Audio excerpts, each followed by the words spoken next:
Hi there adults! For today's video, pag-uusapan natin kung paano kumuha ng PSA Birth Certificate Online.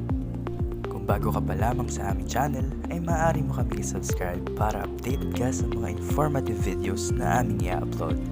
This is Student Go, guiding you to your adulting journey. So let's start! Meron tayong 2 ways para makakuha ng PSA Birth Certificate. Ngayon, pag-aaralan natin kumuha online. First, ay pumunta sa Google search at ilagay ang link na ito.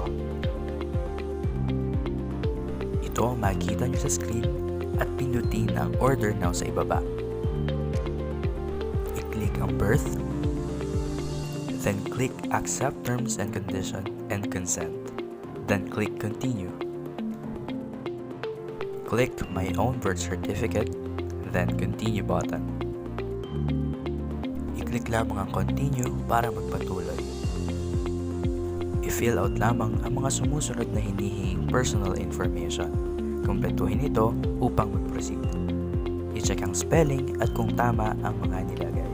I-click lamang ang valid ID na meron ka upang i-present upon delivery.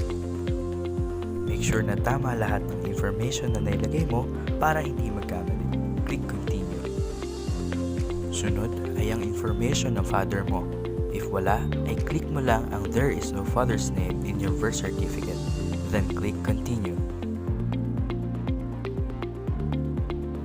I-fill out mo naman ito for your mother's middle name o pangalan ng nanay mo noong dalaga pa siya.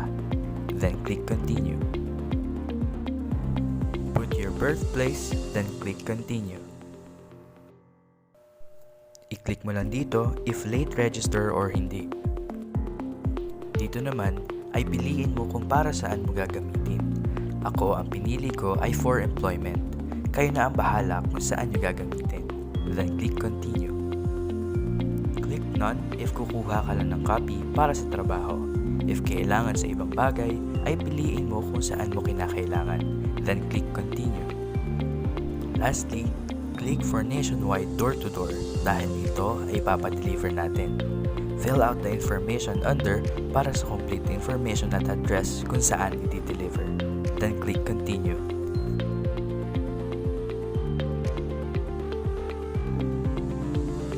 Makikita mo ang mga information na fill out mo kanina at ito ang lalabas.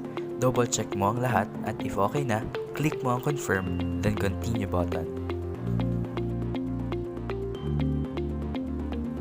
Then proceed na tayo sa payment.